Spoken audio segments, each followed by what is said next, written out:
Welcome to the program now, Michael Morris, the director of 2 Mississippi Museums. Michael, good to see you. It's been a good day with the ceremonies today, Absolutely. recognizing our veterans. Good to see you, Gerard. Love to hear and see our military band in particular. Aren't they good? Absolutely. The 41st Army Band is their name, if I'm not mistaken. They're awesome. I saw Lieutenant Governor Delbert Hoseman, Speaker of the House Philip Gunn, in attendance today. Yes. Many other dignitaries, of course.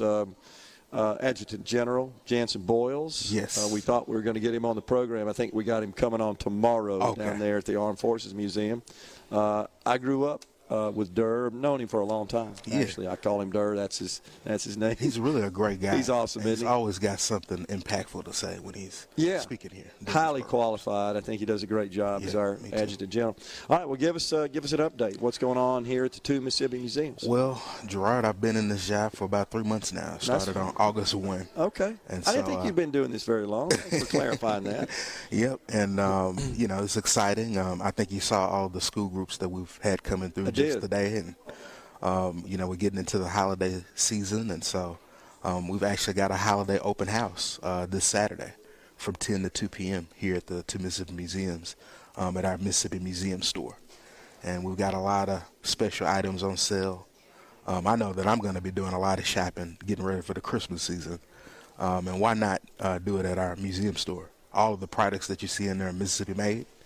And so I'm asking the audience to come out this Saturday from 10 to 2 from our holiday open house. Yeah, it's cool.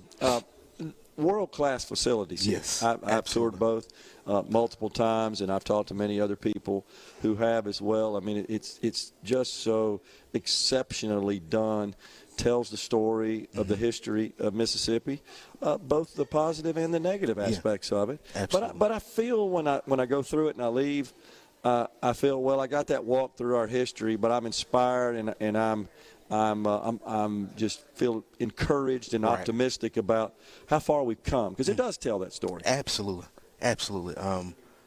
Adjutant General Jansen Boyles, made some excellent comments, and our board president Spence Flatguard. He mentioned 2 individuals that are very important to our museums. William Winter and Meg Evers. Yeah. And he reminded us that both of those individuals served in World War II. Yeah. And both of them in their own ways came back home and decided to make the change that they wanted to see happen in the world.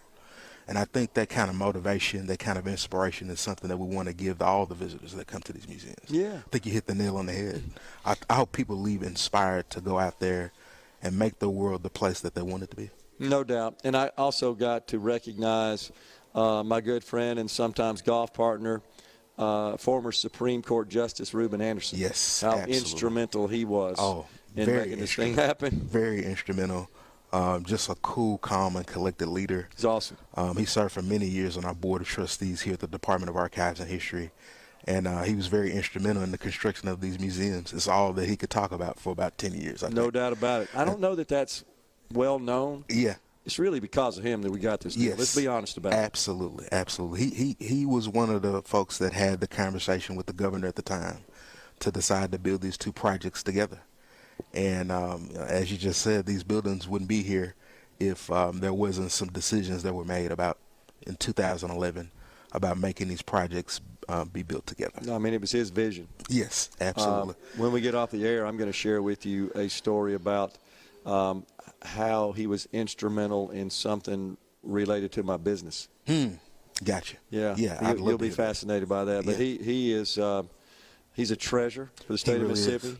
And he's not a person that seeks to get credit, for so much of what he's done. I just want to point that out because I think so much of the judge and respect him so much, and I'm grateful for what he did for the state of Mississippi. I think a lot of your audience members, should know that he started out as a civil rights attorney with the NAACP.